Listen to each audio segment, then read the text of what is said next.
Hi, I'm Sean Reardon, Mayor of Newburyport, and welcome to the latest edition of the Mayor's Corner.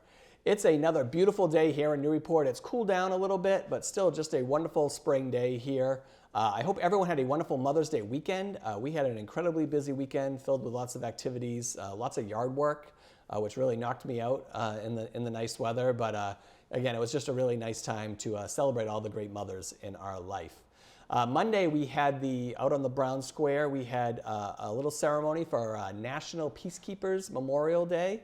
That is something we celebrate here every year. And actually, I think Marshall Murray said this is about the 10th year we've done this.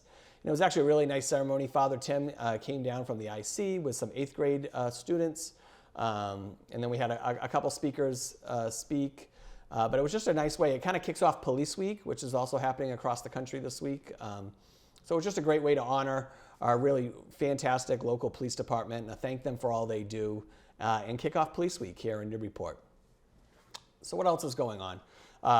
We're into the fiscal year budget season, right? Fiscal year 24.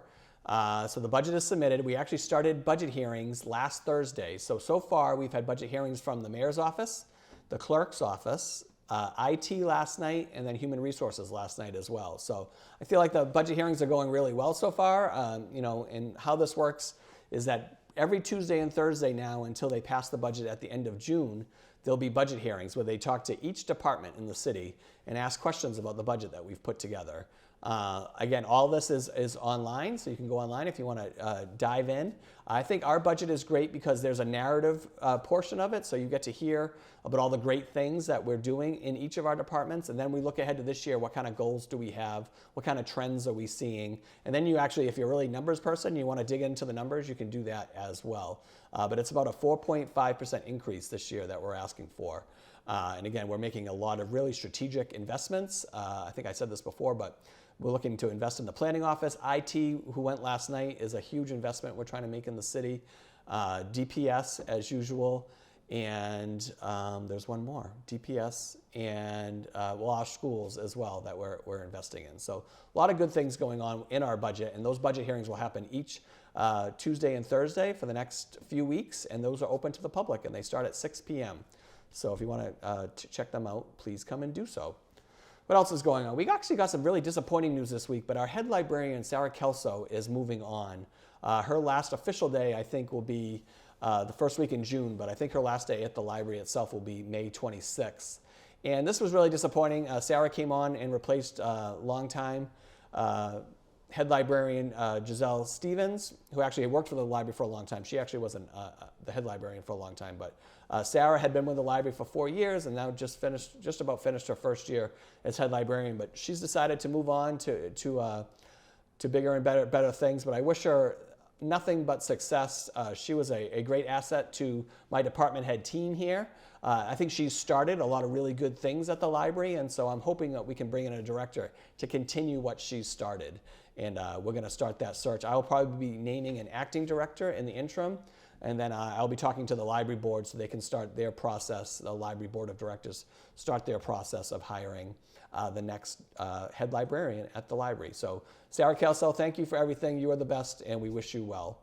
What else happened this week? We actually had a Zoom call this week with kind of like the aftermath of the Opportunity Way explosion at PCI Sequens. We actually got to have a debrief with their lawyers and their plant manager this week. They had done a similar meeting with the federal legislators last week, so we kind of had an idea what they were going to say. They kind of stuck to script, but it was nice to connect with them because, to be honest, the city hadn't really heard from the company at all during all of this, except for the people on the ground with the cleanup, the private company that they've brought in. The investigations have started now, so they have hired a private company to investigate. OSHA is doing their own investigation, and the state fire marshal is also doing their own investigation. So like I said, it could be years before we actually get answers around this, but it was good to connect with them, and hopefully we can continue to have these sessions that we can share information. So as of right now, that company is not working. It's not functioning at Opportunity Way. They were served the notice of intent by the fire department and the cease and desist, so they can't do anything there right now. So right now we're just more concerned with the chemicals on site, which they are in the process of moving. They are allowed to store the chemicals there, but my understanding from our conversation this week is that those chemicals will be moved off site. So again, it was a productive meeting. Again, just a tragic situation all around. We also were asking a lot about the current employees there, which we're being told that they're being taken care of as well. So I'll keep you posted on any kind of new information, but that's where we are right now with that company on Opportunity Way. We had a meeting yesterday around Plum Island. We met with Senator Bruce Tarr's office and a lot of city officials about, now that the dredge is done, what are other things that we can be doing to help that? We actually got some disturbing footage. There was a little bit of a storm surge a couple weeks ago, and water actually came all the way up, all that new beachfront. The water pushed up all the way back up to the stone structure that is out there right now. So that was kind of alarming because we weren't thinking that was going to take place. So it's not a regular occurrence, but there are things that we want to start talking about, what we can do to better protect the beach there. A lot of beach plantings have gone on there with UNH and their team, so it was nice to see that. But I just wanted you to know that we're continuously having conversations about Plum Island. There'll be another meeting with the Army Corps of Engineers in September to talk about next steps in the study around the jetty. But we're also talking on a regular basis internally here about what we can do, talking about accesses to the beach, shoring up the dunes, things like that, better signage on the beach as well. Those are all things that we're working on. So I'll keep you up to date with all those things. What else is going on? I don't know if you saw the paper today, but Immaculate Conception Church is celebrating their 175th anniversary this year. So that's a huge celebration. They're going to have events throughout the year. There's actually a garden dedication that's happening on the rail trail this Saturday that I'm going to go down and be a part of. But IC has always been a huge part of my life. My parents got married there. My parents both got baptized there. I got baptized there. My kids got baptized there. I had my first Holy Communion there. I was an altar boy there for a long time. I used to get up and do the 7:15 a.m. Mass on Sundays with Father Ritchie. And when I go to Mass now, I still hear it in his voice because he had such a great distinctive voice and was a long-time member of pastor here at the IC Church. But Father Leonard, Father Sherry, Father Goslin, Father Bob, all over the years, and then more recently, Father Tim Harrison, who's been wonderful, was at my inauguration. It was part of my inauguration ceremony last year. So lots of good things happening at the IC. And IC is just a pretty well-known church. You think about, the 175 years, a lot of immigrants who came over, and I know, my family and others that came over from Ireland, gravitated towards the IC church, and that became, how they became part of the community was through their church when they came over. And I know I've seen IC mentioned in a lot of Irish history books.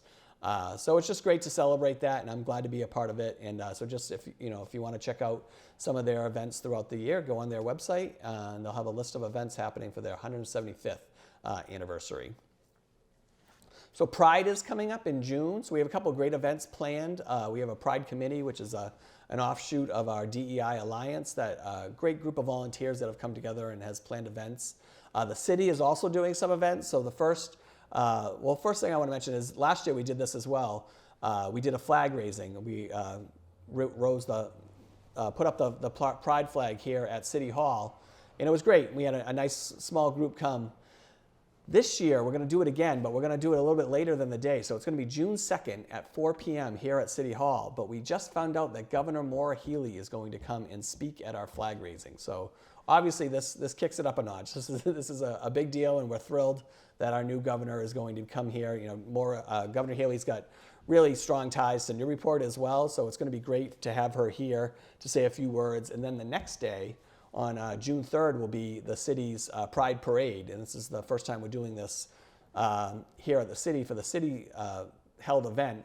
And it's going to start at Bartlett Mall at 12 o'clock, and then it's going to finish on the waterfront. They're going to travel down Green Street. So check out that on June 3rd. So again, a lot of good things going on around Pride, and then there'll be other events throughout the month. So we're excited for that coming up here pretty soon.